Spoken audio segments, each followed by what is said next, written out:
welcome to the Bones Horror Podcast. This is episode 50. 3 birds and an ape. That's 3 birds and an ape. So we have 4 films we're reviewing tonight. Number 1, Swamp Ape, which was my choice. Thank you, Jason Brandt. We have film 2, which is Core. Is that how you say it? Core? Is that what crows make? Presume. Yeah. A film about ravens or crows. We have our film 3 we're reviewing, which is Birdemic. Shock and Terror. Who we got to thank for that one? Is it you, Larry, or you, Ewan? Ewan, I think. Ewan, and we have Birdemic 2, The Resurrection. That's me. Thank you, Larry. 4 films to review. So, a year ago, me and Stephen started this podcast, just the 2 of us, talking about Triangle. Can you imagine how confusing that was to listen to?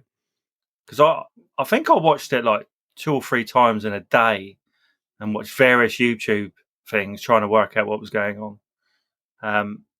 Madness. But that was a year ago, really. I think a year ago tomorrow. So, yeah. But Stephen can't be with us tonight. I thought he was going to be, and Paul. But they're not here yet. They might pop up in a minute. You never know. But highly unlikely if they're still awake. So, shall we talk a little bit about Swamp Ape in a bit? So, I haven't really introduced anyone either, which is, I always get that wrong. I should introduce you guys first. So, we've got Jess with us. Hello. And we've got Larry. Hello, hello. And Ewan. Hello there. Right. With BBC News. From BBC News. Right. So I'm pleased to get a whole year and 50 episodes. I didn't think I'd get that far. Especially when we hit about episode 40. And I could tell that my co-hosts who didn't like horror had enough of watching a horror movie every week for the last 10 months at the time.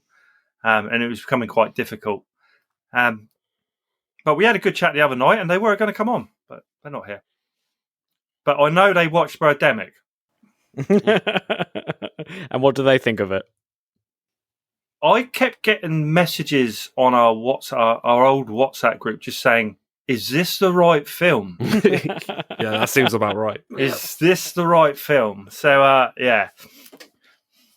So should we start with Swamp Ape, which I know Ewan hasn't watched. And Swamp Ape is a film made in 2017, I've got written here. It seems older than that. Yeah, I don't have a Rotten Tomatoes score for it for some reason. I'm not sure why. Apparently, so bad. Yeah, apparently the budget for it was $20,000 and had a runtime of about 58 minutes. So it wasn't really a movie. It had a budget. It had a budget. This is what I 20 IMDb. They must have spent that all on the boat thing, whatever they're called. Yeah. Oh, and they spent it all on the pepperami. Yeah, fake penises. Pepperoni ape costume. People who haven't seen it have no idea what's going on. So basically, this film, it's a group of college students, and they're forced to go on this weekend researching. Is it kind of global warming kind of, or it's stuff just like that? A science trip, isn't it? Science they're trip. all failing the school and they need to graduate, so they're being forced on a trip. And their lovely teacher forces them to go away, and it's like on a camp basically, where they're going to do some research, to get their grades up, obviously. And when they're out there, they encounter a swamp ape, or we call it a skunk ape, or it's kind of like a Bigfoot, I would say, if you could imagine. Apparently, a man in a costume, odd costume. So, like every representation of Bigfoot that we've ever seen. Yeah. This one's a little bit different to Harry and the Hendersons, though, I would say. Oh, that's a banging film. Harry and the Hendersons. He's a little bit different. Have you seen that, Ewan? No, I haven't. No, that's one for you to review, I think. Harry, okay, so good. Have a look. Honestly, have a look. But Jess, you seen it? Nope. what you both need to see. Harry, this is great. It's a great film. I don't think I can trust you. No. No. There's no Bigfoot penis in this one. It's actually like a family. It's a family film. They run over. Okay, in that case, I would be concerned if there was. Yeah, definitely. Is that an assurance you need now, Jess? That there's no Bigfoot penis in every film? What have I made you watch? I have to know. What else didn't you like? I made you watch a lot of things. Let me just go through all the past podcasts we've done. So, they go off to research, and there's some quality acting along the way, I would have thought. Yep. So there's a group of people. You've got your macho guy, and you've got the sporty guy, and you've got the characters. There's two scantily clad females and a bigger girl, I would say, who likes eating. They do make that apparent, like in the first, like they all get into this van and they hand out food. Is that in the character bio? Yes. Go and likes eating. I think that's. I don't know if I can't remember her name. I don't know. But anyway, they go off there and they run into a skunk ape, and I think it's called the Blood Moon, that these skunk apes or swamp apes come out to what's the word? To mate. Yeah. So they come out to mate, but he takes a liking to the girls. Apart from the one who likes food. Yeah. That cage, was that to catch a swamp ape? I imagine. So. But then there's a girl trapped in there, isn't there? And she's been in there for... She literally says, I can't remember. Yeah. So... There's a lot about the film that's... I mean, as someone who hasn't seen it, I'm sort of imagining a kind of...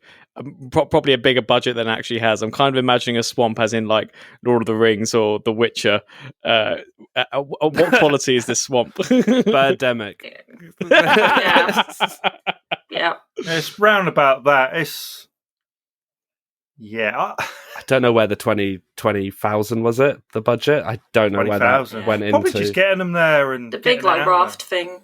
Yeah. Paying to be able to go on that and shoot on it. Yeah, I guess in shooting at like the camp, because I think it is an actual, like, they've got like cabins and stuff, but... Yeah. Actually looked quite a nice place to go, I would have thought, for a weekend away. I'd have PTSD if I went there. I don't think there's the film. Yeah, actual swamp apes. No, I'd be paranoid. So he wants to mate, and he goes around trying to mate with them and keeps a couple of the girls in the cage. But there's a pity you haven't seen it, 'cause it's 58 minutes. I know Jess is disappointed. She's literally just watched it. That's 58 minutes. I'm not going back. Right. But that was a film, another podcast that I absolutely love. And on Twitter, they tweeted I should watch it, and I did. And I can see where they're coming from, because it's just silly. It's fun, not to be taken seriously. It's all stupid, and it's my humour. I know, Jess, you don't like that type of humour, but for me, it's just a bit of fun. There's nothing scary about it, is there? Other than the Pepper Army. Yeah. But there's nothing. We know how scary Pepper Armies are. Every time I pass them on the shelves in, like, Tesco's or whatever, it's just I can't even do it. But I just had fun, and I'm glad for our 50th episode you've watched it, Jess, and I'm not. You don't have to do it again. Obviously, maybe episode 100 we revisit, or maybe Swamp Ape 2 will be out. So what are your thoughts, Larry? Because I know I'm not going to get much from Jess on this. I was actually surprised, because going into it, I actually didn't know what type of film it was. I'd seen like the poster for it and the image of the Swamp Ape, the guy in the costume, and thought, okay, expecting something. But yeah, it's an odd one. Yeah, I mean, I think the best thing to probably say about it is that I would I would say watch it only because of just how baffling it is. And bearing in mind, we've got 2 other films on here that are similar kind of quality. And even I'm more baffled at the Swamp Ape than I am at Birdemic and 2. But yeah, no, there is, is odd lighting in a fair few scenes. But one thing I will give the film that I found extremely funny was that when a character was killed or injured in some way, I think they did that like that fit, I guess, what style they were going. Like there's a guy who gets his arm just ripped off and it's just just constantly, straight on the floor, like, leave me in the cabin, just leave me here, I'll slow you down. And so like those moments I think were good, but yeah, there were other moments that I found odd. There's specifically a moment where there's a dick pump and they're in the back of a van and a girl mistakes a dick pump for a bong. And yeah, it's just that level of like, oh, this is what we're doing. this is where we're going. Weed doesn't usually smell like this. Well, it's the action as well, because I think there's a guy, the main character's there like, yeah, don't do that. And the other guy's like, no, leave it, now go. And just the whole amount of minutes spent on just somebody trying to use a dick pump as it goes with like, don't get me wrong, I think the whole film, like, I think from just the opening scenes, you know what you're in for. And I definitely think it's a funny watch, 100%. So I would recommend like to watch it for that. But if I was like rating it on a film level with some of these other films, I'd be very... Okay. So anyway, go out and watch it, guys. It's on YouTube. Watch it. It's fun. Jess, how many pepperonis you giving it? Pepperoni. One. So 1 pepperoni. Mm-hmm. I'm gonna give it 6 because I just had fun with it. I had fun with it. It was great. 6 pepperonis. This is so tricky because on a film level and then on an enjoyment level, they're like 2 separate things. So I'll be honest, on a film level, it would be about 2, because the consistency maybe of like that there's dialogue and somewhat of a plot. But then at an enjoyment level, I found I was laughing at it a lot. So I'd say I'd give a solid 4.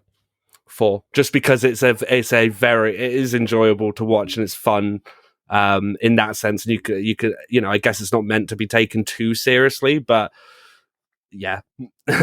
So we're looking at like 3.5 pepperonis for that. That's not bad. Over the 3 of us. You should definitely watch it. All right. Yeah, please do. And you can talk about it next week. All right. So let's move on to one of Jess's favourite films, Core from 2007. What do you think on a Rotten Tomatoes? 20. I thought you'd give it like 90, really. Who said I like it? It was bad, so I was like, yeah, let's watch this. Okay. It's one of your favourite films. You didn't watch it either, Ewan, Yep. did you? No. You haven't seen it. The birds are better. That's all I'm saying. Birds Yeah. better than Birdemic. Real birds. Oh, good. Yeah, no, definitely. What do you think? Yeah, on going back to like that sort of thing on a film level, Core out of all of these 4 is definitely the most a film and feels like a film with a somewhat plot. But I thought it was quite new. yeah, Because I just chose it and I didn't realise how old it was. yeah. I got really worried that I was watching the wrong film at one point. Yeah. So is that just a new release? What was that on? Net Prime? Was it Netflix? It was on one of them. Yeah. I can't. I watched it through the computer. Yeah. But yeah, no, it was. The acting is definitely the best out of all of these films, and again, they use real birds, not CGI birds. That I reckon there were some CGI birds, wasn't there? there probably was CGI birds, but it looked like they put a good Yeah, amount they of had effort. like some green screen footage at times Yeah. with some of it, but some of it was actual like birds in the scene, which was pretty cool. Yeah, definitely So, appreciate it. and going from watching Birdemic to watching this directly after, my expectations were already like. So when I saw the real birds, I was like, "This is amazing! This is so good! There's real birds." So yeah, and an actual camera, not a potato. We do love not a potato. Yeah. We do love birds on this podcast as well, Mm-hmm. which is great. So that fits in quite well. But it was 16% Rotten Tomatoes. That's pretty close. 16.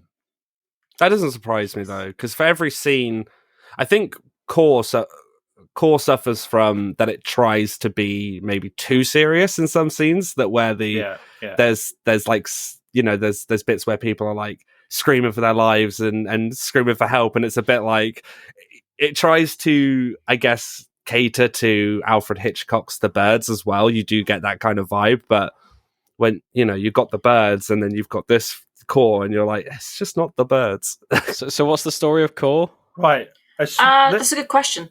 A small town. I wrote this down, right? A small town is attacked by ravens. That is literally. There was a lot of story. There was a lot of things happening, like different storylines. I have absolutely no idea what a single one of those was. Yeah. I have no idea. And there were some weird, like, not Amish. Or Yeah, they were like Amish, but they weren't. They weren't. They were something else. Yeah. And then there was a one girl like, trapped in a stalking well. them. There was Yeah, a girl she in a fell well. down a well on top of a dead cow. Ewan's just taking all this in, just like This is great. Yeah. Yeah. It was very, very strange. I The was guy on confused. the bus. yeah, get on the bus. I liked him. Heard that I liked scream him. a lot. I like the bus scene. I thought that was good. Yeah, that girl was really annoying. Reminded me of Jeepers Creepers a bit. The second one, I think. Yeah, Jeepers Creepers 2. Yeah. Reminded me of that. That was good. It's always good. Horror on a bus. Can't beat it. But most of it confused me. Yeah. And I haven't got too much to say about it other than I'd probably need to watch it again because there was a fair few storylines going on and I can only cope with one normally. It's definitely the best. It's definitely the one that most caters to a film, though. Like, if you want to watch a film that's done correctly, Yeah, then there's cinematography. Yeah, there's a few times where like the audio's a bit rubbish and other things, but for the most part, there is actual cinematography. It's filmed on a proper camera. Yeah.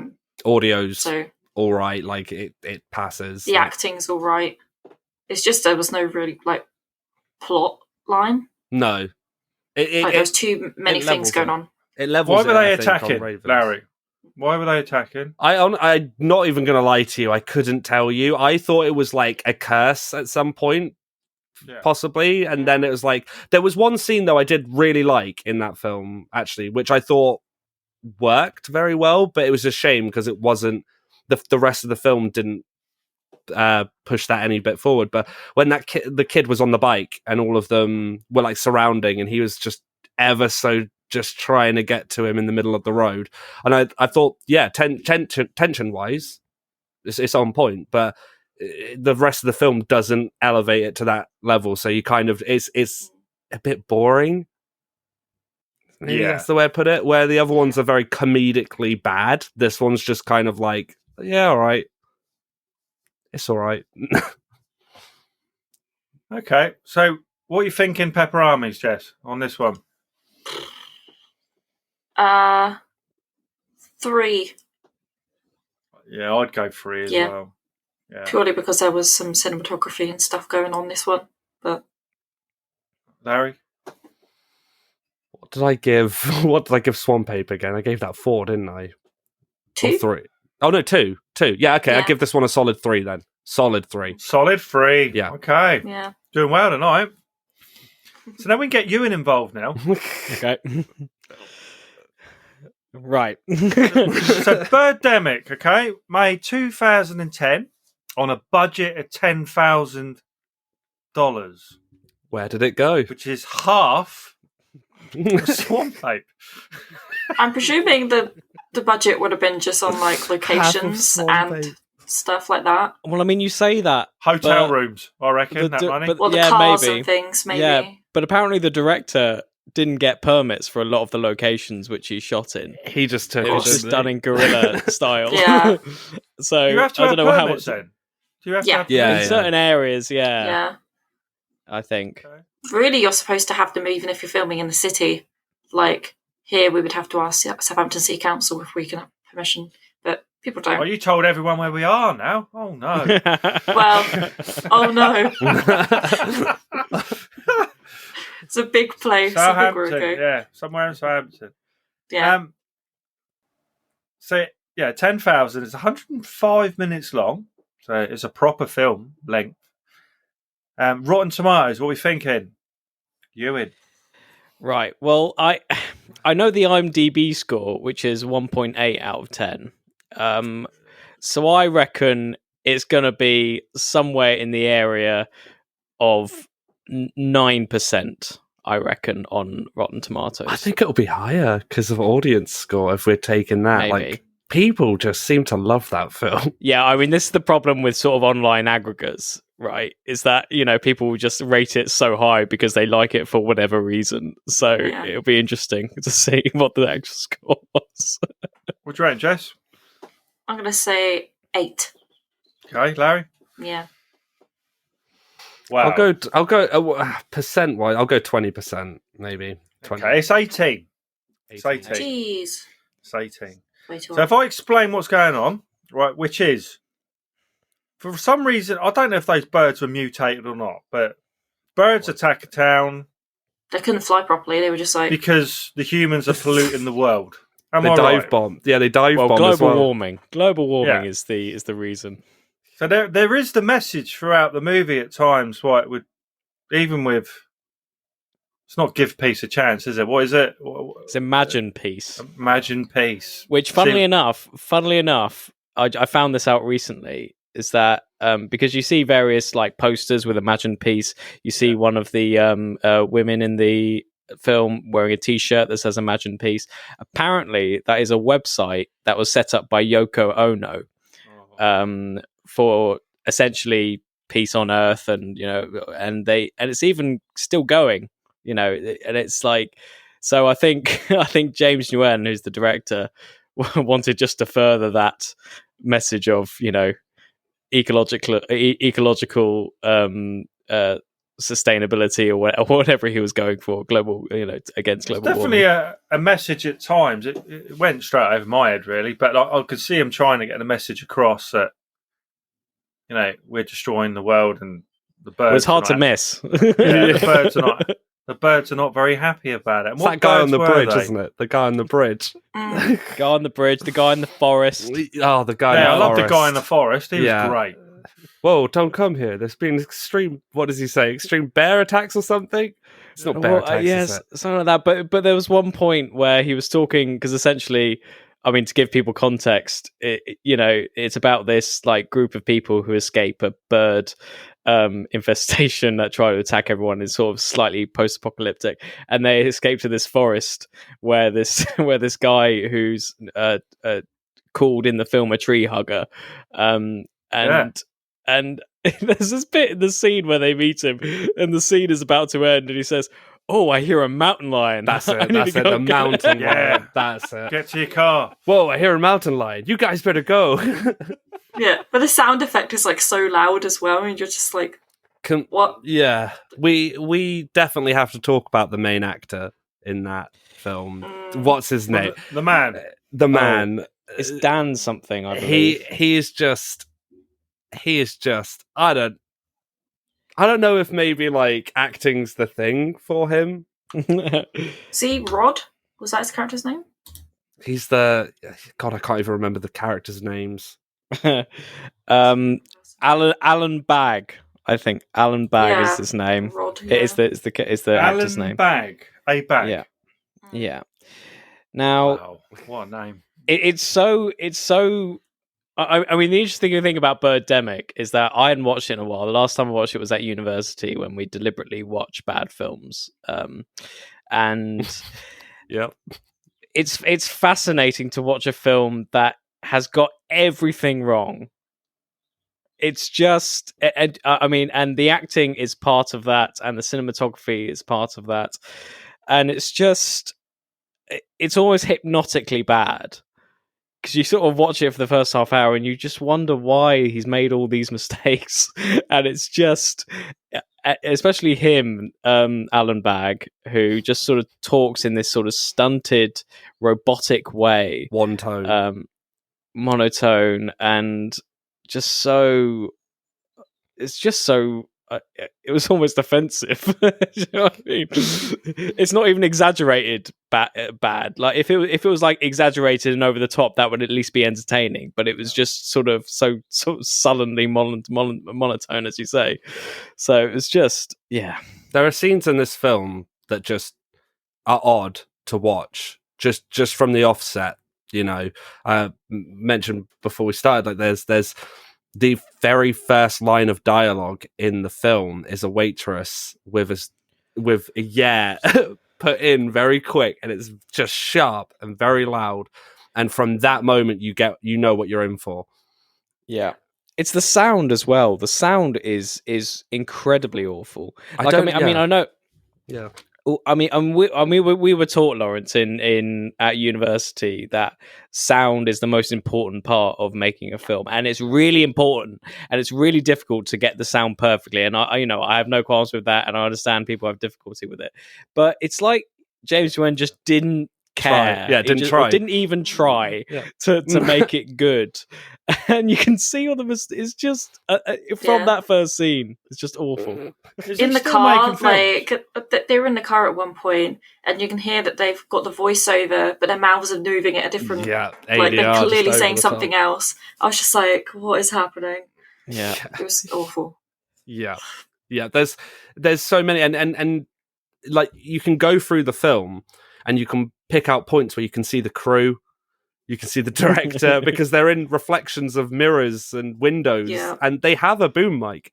So I don't know what they're doing with the sound. It confuses me. Well, I think they just didn't know how to edit it more than anything, because I don't think they even filmed a buzz track. They deliberately. What the hell's a buzz track? He's losing me. Well, basically, you essentially record sound of sort of ambience and atmosphere in the location in which you're filming, so that you have a consistent sound throughout. You can go back. Yeah, so you can go back to. So, like, if you were near a motorway, for instance, you'd record a separate track of just the sounds going on in the background, so the cars going past, so that can be like your baseline track. Yeah, and then you overlay it. Kind of. Yeah, and then put other sounds on top.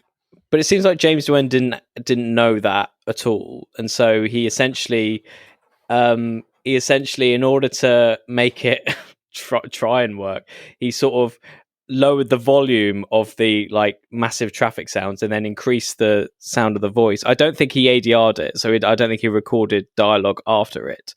He just went with whatever they recorded on the day. And it's just, I said it was hypnotic. It's quite. It for the first half hour, it's really interesting to see a film that doesn't abide by all the usual rules. It's almost like punkish in some ways, but then you realize it's just it's just sort of mediocrity, and he just doesn't know what he's doing. And it's weird because I think you said, Kevin, before, has he made any other films? And he has. I haven't seen him. And also it's funny because in his first film, somehow he managed to get Tippi Hedren to act in it, and Tippi Hedren was the lead in Alfred Hitchcock's The Birds. And he somehow I don't know how legal this is, but he managed to put a clip on like a television in Birdemic of his first movie with Tippi Hedren. So in the cast list for Birdemic, he could say that Tippi Hedren was in it. Wow. He did that with the second one. He filmed the Hollywood, like where it has all the stars and the names on the floor. Yeah. He shoots one shot of the star with the name and puts it as a credit in the film. And I was like, that's not really But the birds in this film, beautiful CGI of dive bombing birds, birds that explode on impact, and they have acid blood.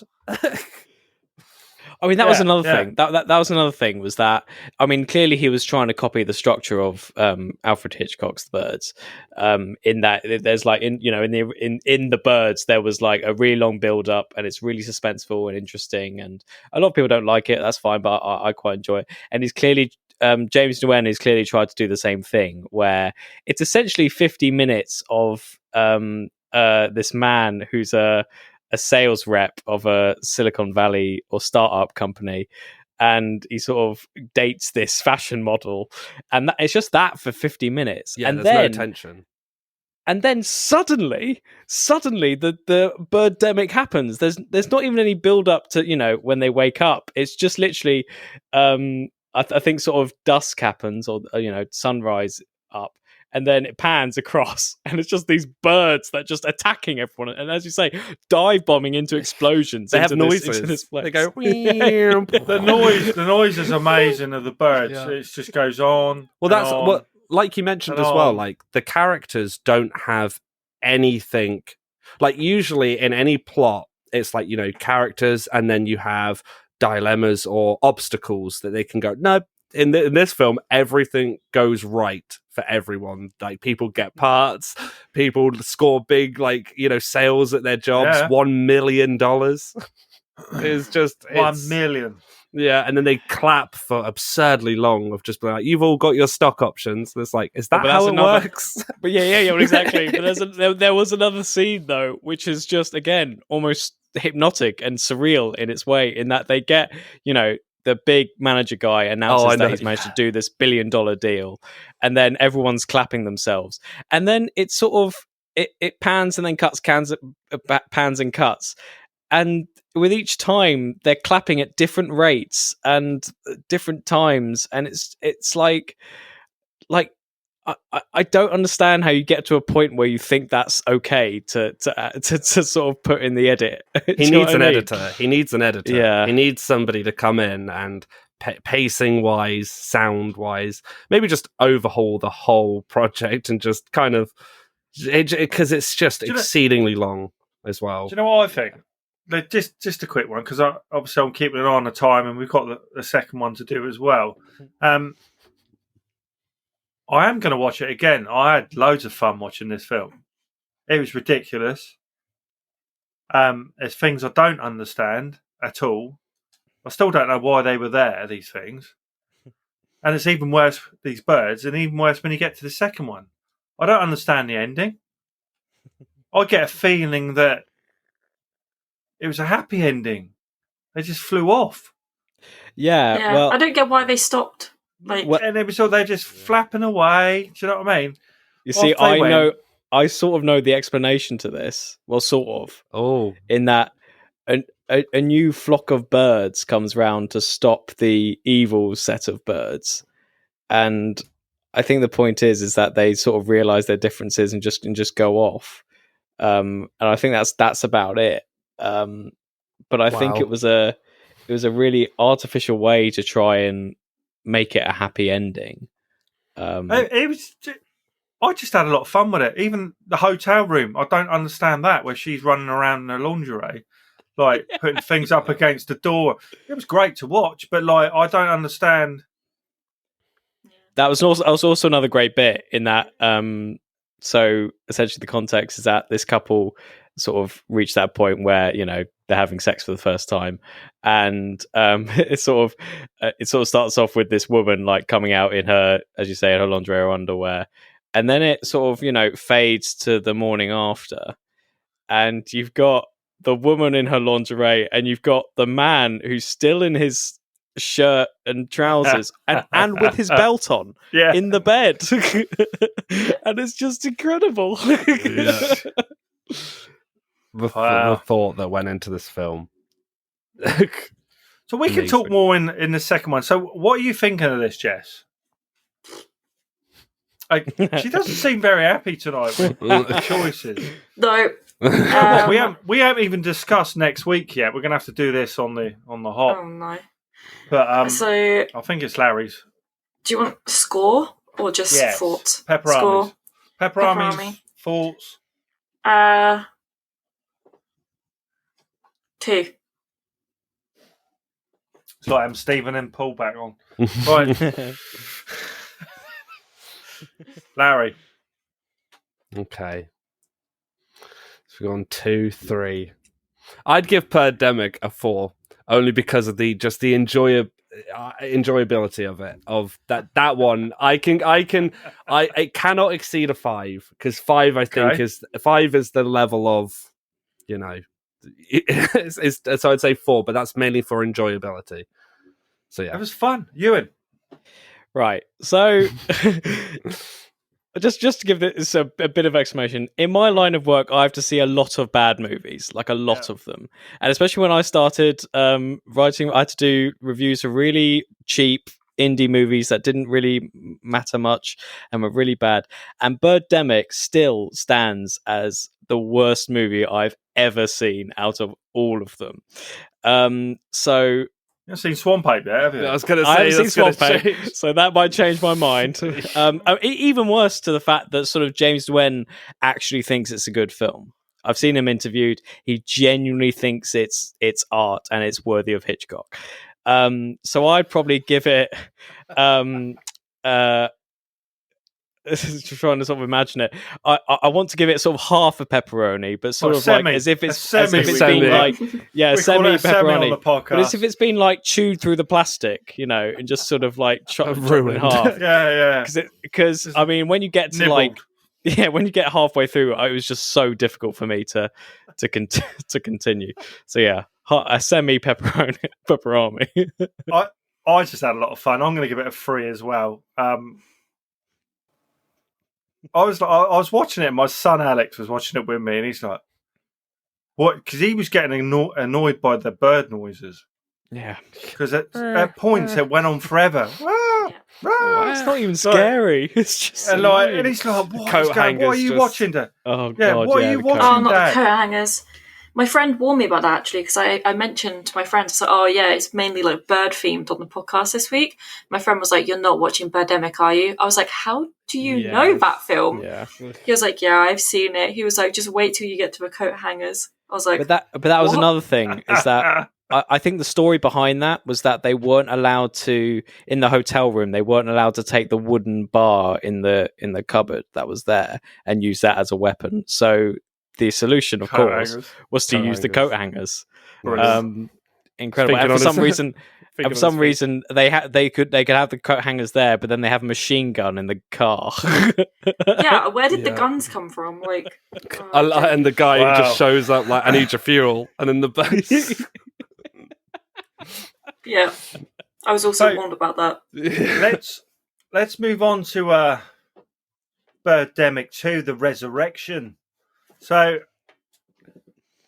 all I've written down is this time they attack in Hollywood. Yeah, it's the same film. It's the exact same film, pacing, everything. So this happened, I haven't written, 2013. 3 years later. Okay. Their budget for this, 3 years before, 10 grand.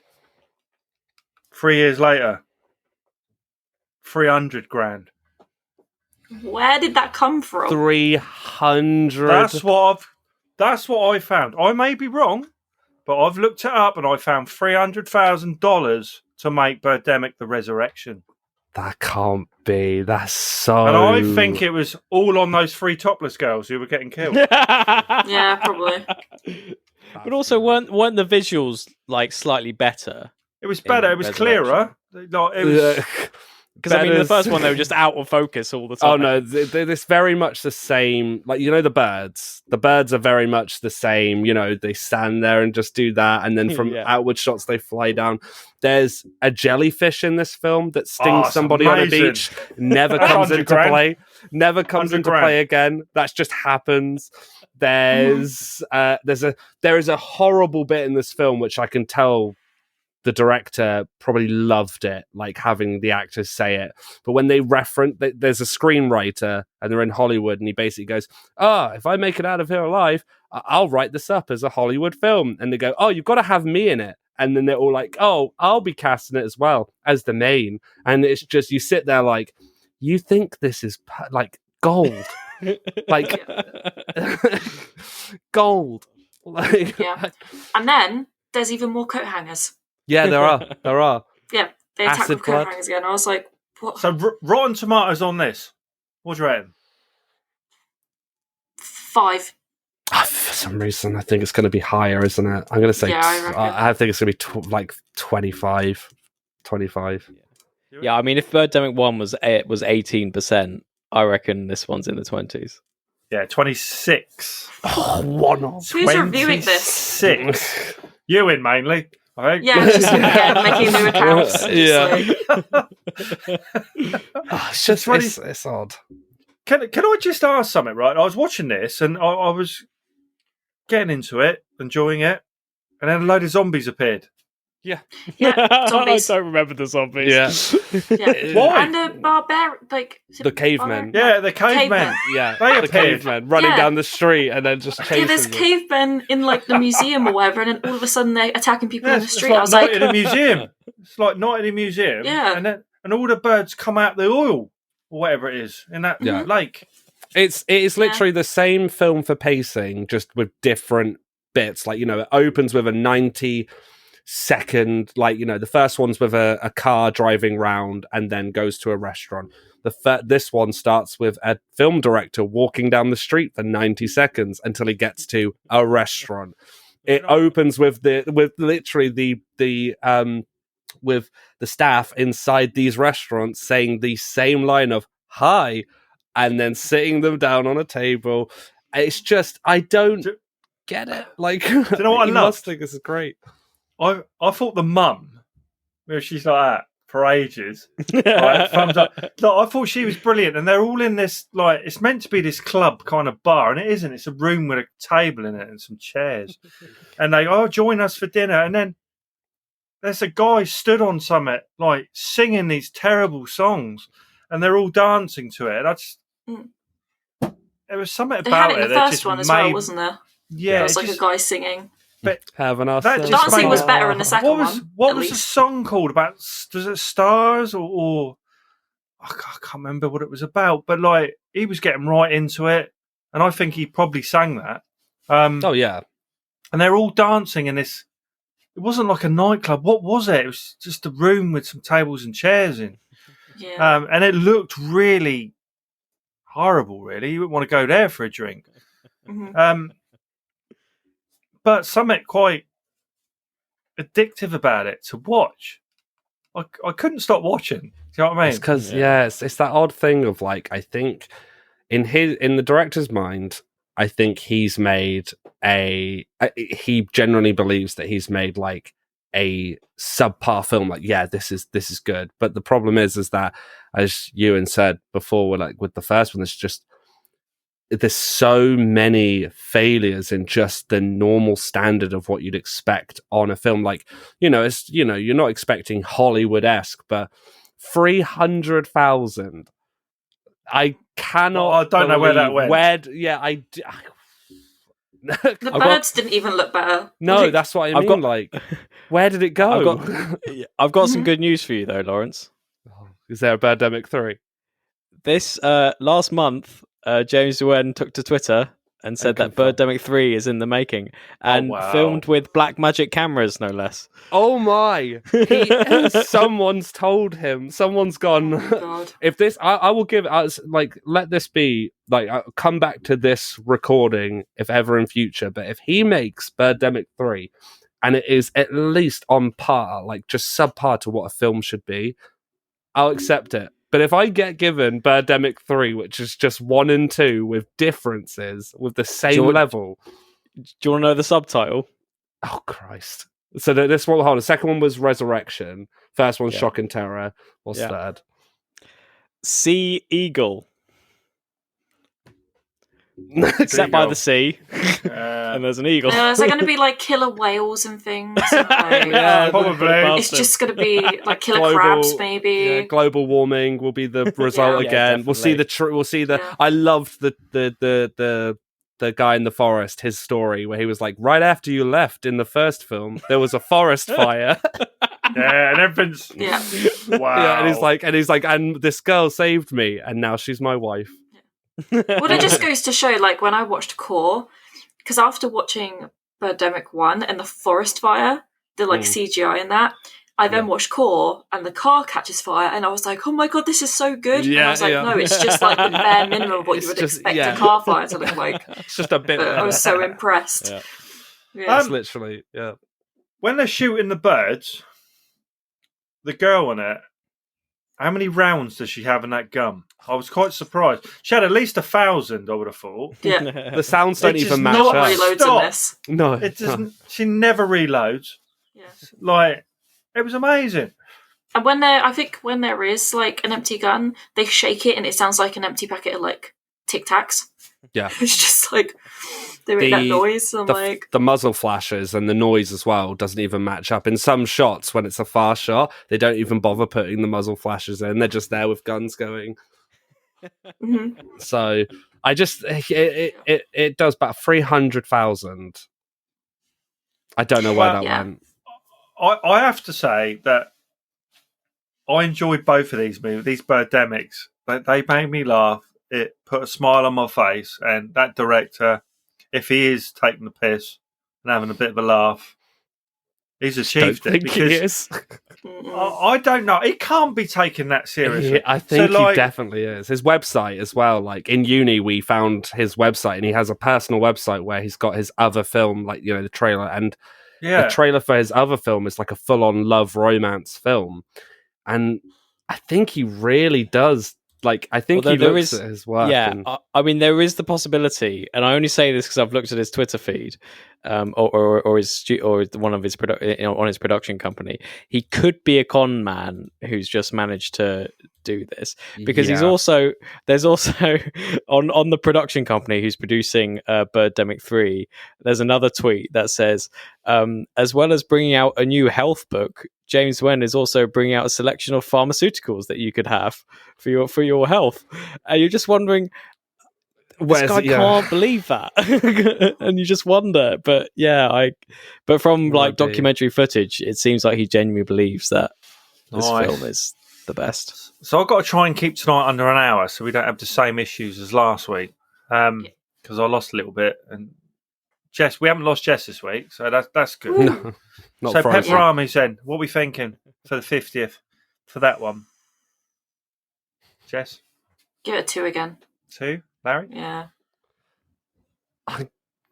I'm going to have to go 3 on this one because I know I gave Birdemic a 4, but like that's because like I think this like the memory of watching it as well of like with friends and just like having a laugh of it. The second one, it is just it is the first film just with different things. Zombies. So I'd say like they jellyfish.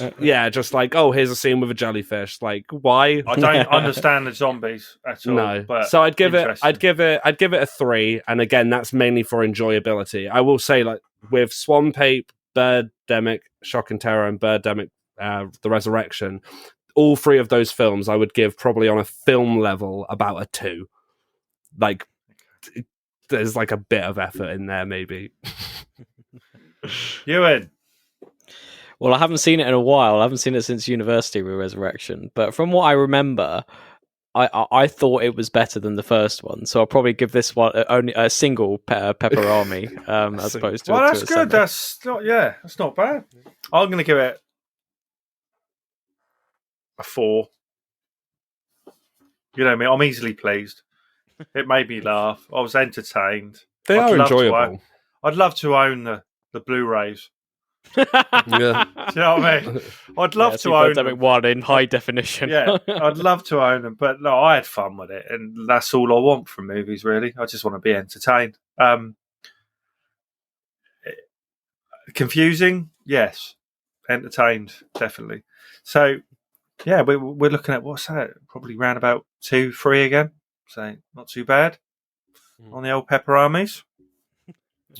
Right then, let's move on to what we watched this week. What have you been watching? No, seriously, what have you been watching? Wow. Okay, I'll start. I don't know if you watch. I think you might have watched this. So I watched Mortal Kombat, which I found very entertaining, to be honest. I think it was much better than the one I'd seen before of Mortal Kombat. Thought it was much better. You seen that, Jess? No, I haven't yet. You in? No, but I haven't heard great things. Larry. Yeah. I was good film, good fights. Good fights. If they're going to do any other sequels, I just want them to kind of improve on the things Needs that a they tournament. don't. Yeah, they need to just kind of get into what people love about the Mortal Kombat, the fighting and the finishers, fatalities, all that. Great, they're great, but story. The main character I thought was terrible. I think he was kind of soulless. I don't know if he's meant to be like that. Is it the Australian? He is Australian, isn't he? The main character, the one that's like new. God, he was amazing. Yeah, he was good. He was great. He with the laser eye. Yeah, he was amazing. Great fight scenes. I watched that with my middle one again because he watches movies with me, and yeah, he loved it. He didn't like the scene so much where the blood scene where her head gets carved in half, basically, or sword. Oh, I had that in it. Nice. He thought that was a bit harsh with the hat. Yeah. He thought that was a bit. I said, like, that's because he's not ever. I've not watched him watch an 18 yet. So I said to him, that's the kind of thing you'll see in an Evil Dead or whatever. But yeah, his hat goes straight for a red. Oh, keep continuing. I'll be right back. Just keep going. The second movie I watched, and then one of you can tell me, I watched Jason X. You seen that? No. So it's Friday the 13th in outer space. Of course. Because where else could it go? So they capture Jason, they decide to they want to study him because his body's able to regenerate in the later films. Can't remember what Jason X is, it number 8 or 9 or something like that. But his body's able to regenerate. So they go, right, we're going to freeze him. Okay? So they're going to freeze him, take him back to wherever, and then study him. A bit like Red Dwarf in a way, when they get frozen. So anyway, he's found, I think about 400 years later, with another person that was on. They both froze together. And then it's the usual. He goes around on the spaceship trying to kill everyone. If you haven't seen it, I'll take a watch because I think it's quite entertaining. I think it probably got about 10% Rotten Tomatoes. But I had fun with that. I hadn't seen that for a long, long time, but it was fun. And then there's a kind of super Jason at the end. You ever seen a Friday the 13th, Jess? No, I haven't yet. I still need to watch that. Okay, we can put that on the list. It's certainly the first one. So what have you watched this week, Jess? Anything?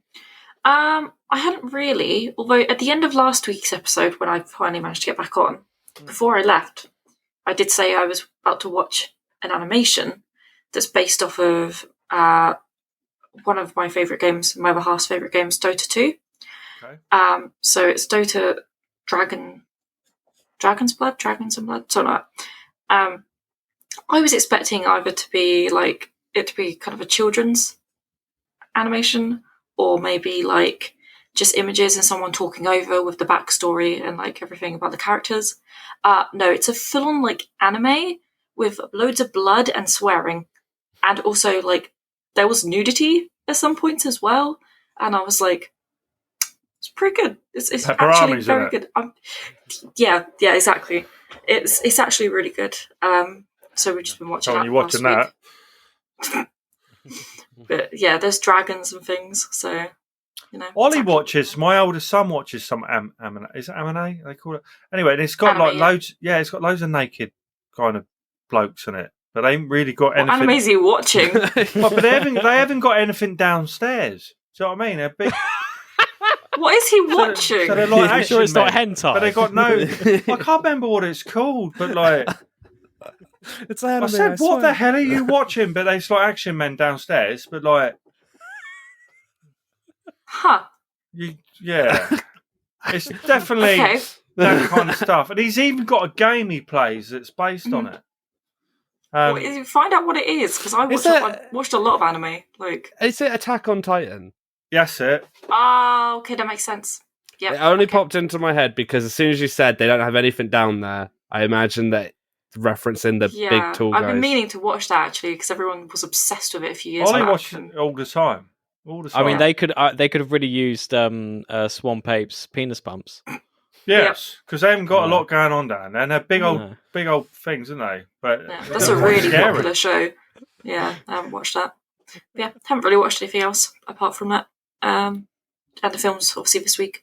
So what have you watched this week, Ewan? Like more episodes of Fame, or maybe The Fall Guy, or Dallas, maybe.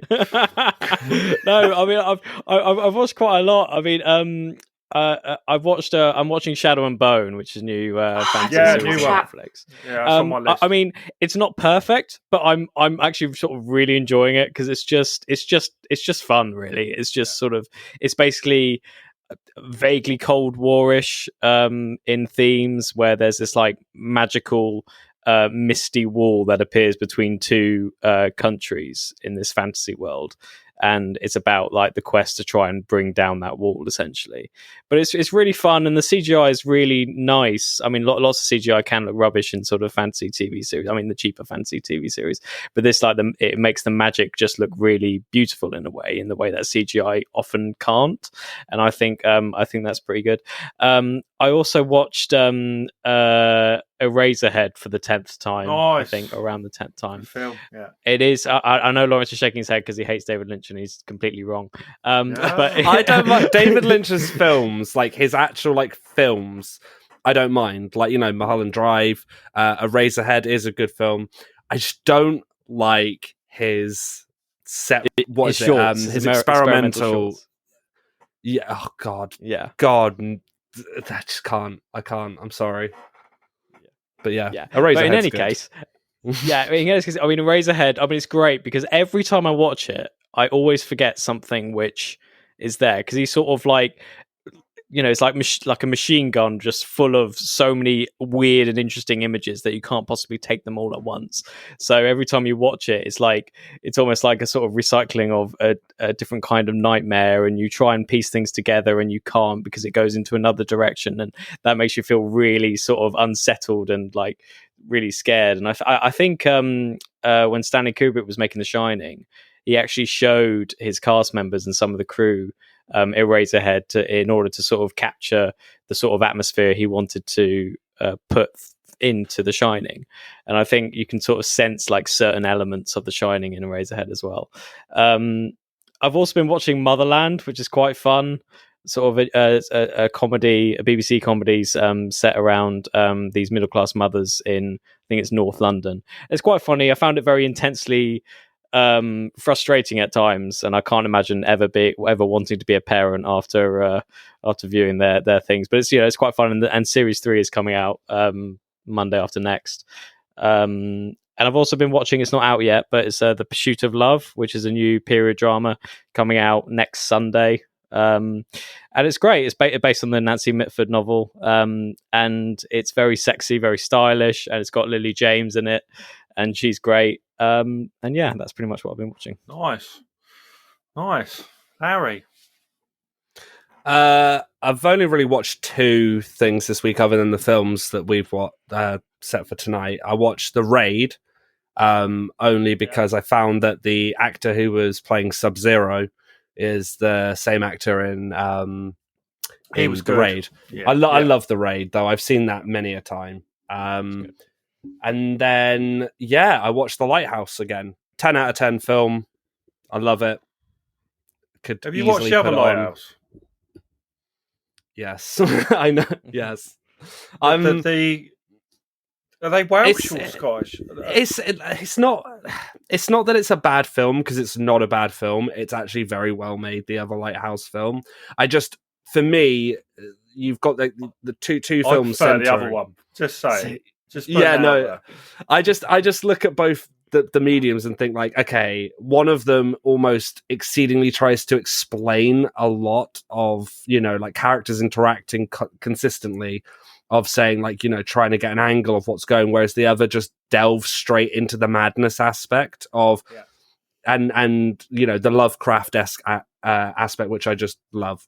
So I watched that again, and I think Robert Pattinson and William Dafoe's performance. Oh, they were amazing. Yeah. They're fantastic. I think the way it's shot, the effects, highly recommend it if haven't seen it, if people haven't seen it, because it's a piece of film that I think will become iconic in future. Like, I think it will gain a kind of cult status, because The Witch is already kind of up there, and people mention about The Witch, and I need to see fantastic. that again, The Witch. Yeah, that's fantastic as well.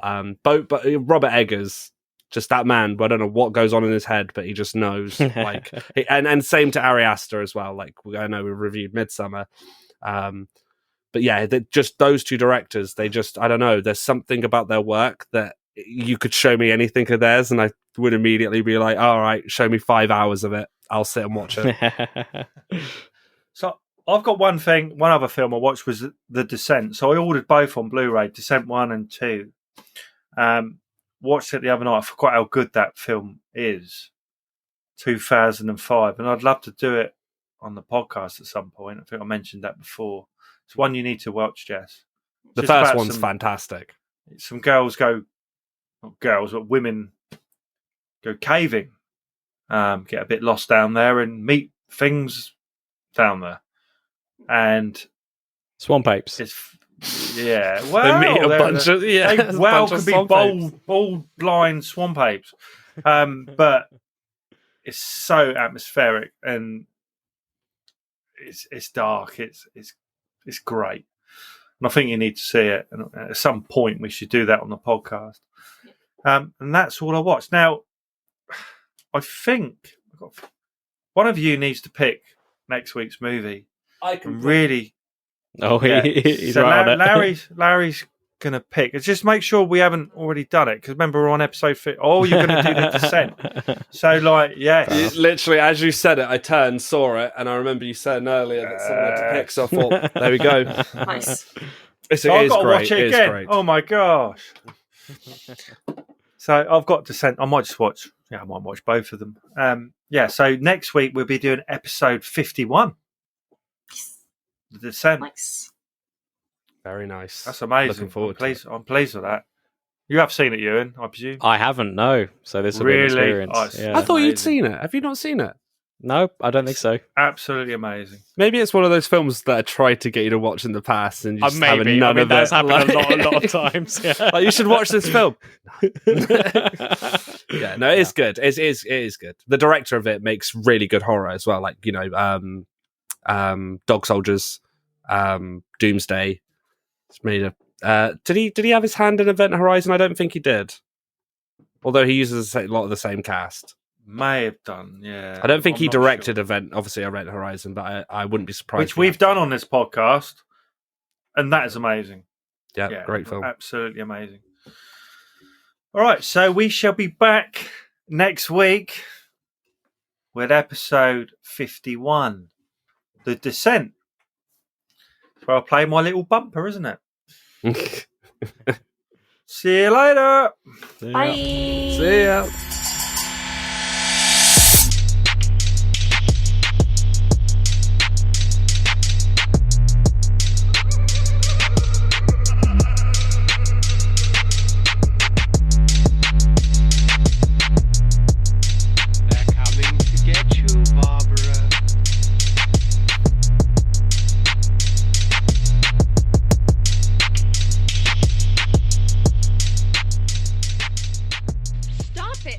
You're ignorant.